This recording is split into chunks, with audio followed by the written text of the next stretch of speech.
सभी शिक्षक साथियों को नमस्कार। आज हम शाला दर्पण स्टाफ लॉगिन के माध्यम से टीचर्स अप्रेजल फॉर्म टैफ यानी कि शिक्षक मूल्यांकन प्रपत्र भरना जानेंगे। तो इसके लिए सर्वप्रथम स्टाफ लॉगिन पे अपने को लॉगिन करना है और इसके बाद में यहाँ जो ऑप्शन अपने को दिखाई दे रहे हैं इसमें से अप्लाई पे अपने क्लिक करेंगे और इसके बाद में ये इन ऑप्शन में से ऑप्शन एक अपने को दिखाई दे रहा है टैफ 2022 पार्ट 1। तो इस ऑप्शन पे अपने को क्लिक करना है और इसके बाद में यहाँ सामान्य सी जानकारी आ जाएगी, जिससे शिक्षक या संस्था प्रधान का नाम है, एम्प्लॉय आईडी है और कार्मिक का एनआईसी आईडी है, मोबाइल नंबर, मूल पद और मूल विषय। इसमें यदि आपके कोई भी संशोधन करवाना हो तो आप अपने पीओ स्तर से इसमें संशोधन करवा सकते हैं। इसके बाद में अपने को 6 मई सेलेक्ट करनी है, जनवरी 2022 से जून 2022 तक। और इसके बाद में इस 6 मई हेतु क्या किया जाना है कि सबसे पहले आपको यहाँ जो सब्जेक्ट प्रदर्शित हो रहे हैं, तो यदि ये सब्जेक्ट प्रदर्शित नहीं हो रहे हैं तो आपके विद्यालय की लॉगिन आईडी से सब्जेक्ट मैपिंग करनी सबसे प्रथम कार्य है। सब्जेक्ट मैपिंग करने के बाद ही यहाँ आपके द्वारा जो पढ़ाई जाने वाले सब्जेक्ट हैं वो शो होंगे। इसके बाद में विगत 6 माह में शिक्षक की औसत भौतिक उपस्थिति, तो इसमें ऑप्शन आ रहे हैं 60% से यदि कम है, 60 से 80% तक है या 81% से अधिक है। अन्य विभाग या संस्थान में यदि प्रतिनियुक्ति पे रहे हैं तो कितने दिनों तक रहे हैं या कौन सी गतिविधि के लिए रहे हैं, तो उसका अपने को यहाँ पे डिटेल डालनी है। यदि नहीं है तो अपने ना वाले ऑप्शन पे क्लिक कर सकते हैं। तो ये जो टैफ है वो अभी प्रारंभिक शिक्षा के कर्मचारियों के लिए स्टार्ट हुआ है, जैसा कि आप देख पा रहे हैं कि प्रारंभिक शिक्षा के समस्त लेवल फर्स्ट सेकंड शिक्षक एवं संस्था प्रधान के लिए निर्धारित समय अवधि 13 अक्टूबर से 21 अक्टूबर 2022 तक, यानी कि 21 अक्टूबर इसकी अंतिम दिनांक है।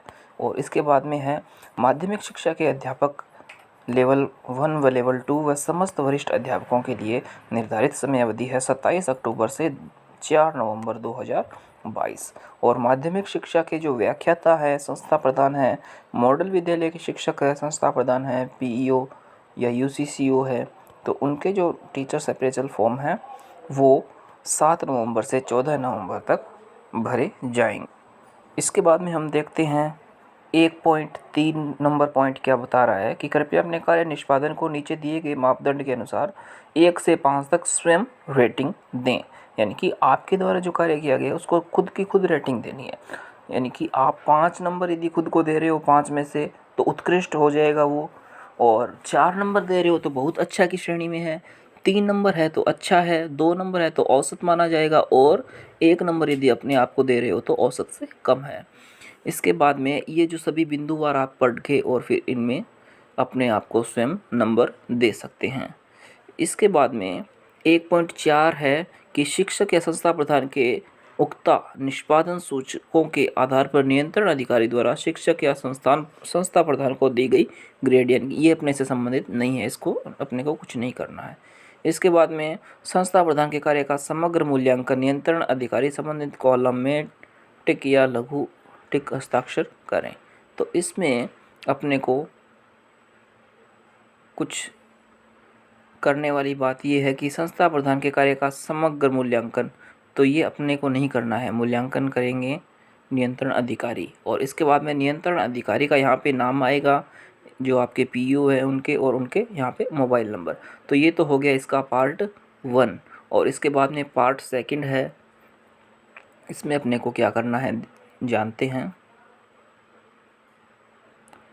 तो जैसा कि आप देख पा रहे हैं कि पार्ट 2 में 1.6 नंबर बिंदु है कि शिक्षक या संस्था प्रधान द्वारा शिक्षण कार्य को बेहतर बनाने में महसूस की जाने वाली चुनौतियों किन्हीं 3 को घटते क्रम में वरीयता देनी है। यानी कि आपके सामने कुछ चुनौतियां प्रदर्शित हो रही है, 1.6.1 से लेके 1.6.10 तक ये चुनौतियां हैं, जैसे कि करियर प्रबंधन प्रक्रिया, पेशेवर विकास की रणनीति का अभाव है, उपयुक्त कौशल विकास का अभाव, बच्चों की अनियमितता, बच्चों का स्तर कमजोर होना, विद्यालय में कार्य अधिकता, गैर शैक्षणिक कार्य है, शिक्षक पदों की रिक्तता है, कौशल विकास और ज्ञान साझा करने के अवसरों की कमी या अन्य। तो इनमें जो आपको बिंदु सबसे प्रमुख चुनौती लग रही है उसको 1 नंबर देना है, उसके बाद में 2 नंबर और फिर 3 नंबर। तो आपको 3 प्रमुख चुनौतियां बतानी है और उनको घटते क्रम में उनको वरीयता देनी है। इसी प्रकार से 1.7 नंबर पॉइंट है, वो बता रहा है कि शिक्षक या संस्था प्रधान द्वारा जिन प्रशिक्षणों की आवश्यकता महसूस की जा रही है, किन्हीं 3 आवश्यकता वाले प्रशिक्षणों को आवश्यकता अनुसार संबंधित बॉक्स में घटते क्रम में वरीयता दे कि आपको किस प्रकार के प्रशिक्षण की आवश्यकता है। जैसे कि विज्ञान में गणित है, अंग्रेजी है, करियर मार्गदर्शन है, विद्यालय प्रबंधन है, बुनियादी साक्षरता एवं ज्ञान है, समग्र शिक्षा अंतर्गत संचालित गतिविधियां हैं, शिक्षण कौशल है, व्यक्तित्व विकास है, योगा या अन्य। तो इसमें जो सर्वाधिक प्रमुख जो आपको महसूस हो रही है जिस प्रशिक्षण की, तो उसे 1 नंबर पे रखना है, उसके बाद में 2 नंबर और फिर 3 नंबर पे। इसके बाद में यदि अपने पास ये क्रम किसी का गलत हो गया है तो यहाँ एक ऑप्शन अपने को दिखाई दे रहा है रीसेट ऑल। तो रीसेट ऑल पे करने के बाद में ये क्रम वापस अपने दोबारा से फिल कर सकते हैं यदि कोई संशोधन करना है। तो इसके बाद में 1.8 नंबर बिंदु कह रहा है शिक्षक या संस्था प्रधान द्वारा स्वयं के कार्य के बारे में किया गया योगदान या प्राप्त पुरस्कार से संबंधित, यानी कि अन्य जो क्या क्या कार्य विद्यालय में योगदान के लिए किए हैं। 1.8 बिंदु कहता है विद्यालय के भौतिक विकास में योगदान है, तो संबंधित बॉक्स में अपने को इस प्रकार से टिक करना है। सह शैक्षिक गतिविधियों का संचालन है तो इस पे करना है। क्रियात्मक अनुसंधान यदि कोई है तो उस पे, लेखन कार्य या कोविड-19 प्रबंधन है तो इस पे है, रंगोत्सव में प्रतिभागिता या अन्य योगदान। तो इस प्रकार से ये जो टिक है इस प्रकार से अपने को इसमें टिक करने के बाद यहाँ पे सबमिट का जो ऑप्शन लास्ट में दिखाई दे रहा है इस पर क्लिक करेंगे तो ये डाटा सेव हो जाएगा। इसके बाद में रह गया भाग 3, अंतिम भाग है। इसके अंदर अपने को क्या करना है कि जो ट्रेनिंग्स जो आई हुई है, ट्रेनिंग्स कब की, जनवरी 2022 से जून 2022 की जो ट्रेनिंग है उन्हीं को यहाँ पे अपने को शो करना है।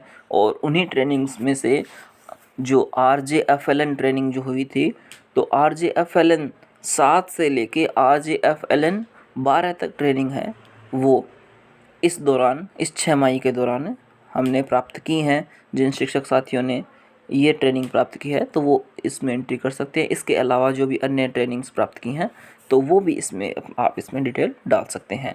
कंप्यूटर प्रशिक्षण विभाग द्वारा यदि कोई आपने प्राप्त किया है तो हाँ पे क्लिक कीजिए, नहीं तो नहीं पे क्लिक कीजिए। इसके बाद में है 3.1.1 है कृपया पाठ्य पुस्तक प्रशिक्षण एवं विभागीय प्रशासन कार्यशैली के संबंध में अपने कार्य निष्पादन हेतु नीचे दिए गए मापदंड के अनुसार अपनी राय 1 से 5 तक रेटिंग दें। तो इसमें अपने को रेटिंग देनी है 5 नंबर तक। तो 5 नंबर की रेटिंग यदि पाठ्य पुस्तक एवं पाठ्यक्रम आपको उत्कृष्ट लग रहा है तो 5 नंबर, बहुत अच्छा लग रहा है तो 4, अच्छा लग रहा है तो 3, औसत है तो 2 और औसत से कम है तो 1 नंबर अपने को देना है। इसी प्रकार से सभी बिंदुवार पढ़ते हुए और लास्ट ऑप्शन में सबमिट पे क्लिक कर देंगे। सबमिट पे करने के बाद में यहाँ पे अपने पास लॉक का ऑप्शन आएगा तो हम इसे लॉक कर सकते हैं। OTP आएगा आपके पास में और OTP प्राप्त करने के बाद में उसे फिल करके और फिर इसे लॉक किया जा सकता है। तो इस प्रकार आप बहुत ही आसानी के साथ अपना शिक्षक मूल्यांकन पत्र प्रपत्र सत्र 2022-23 प्रथम छमाही जनवरी 2022 से जून 2022 का आसानी के साथ भर सकते हैं। धन्यवाद।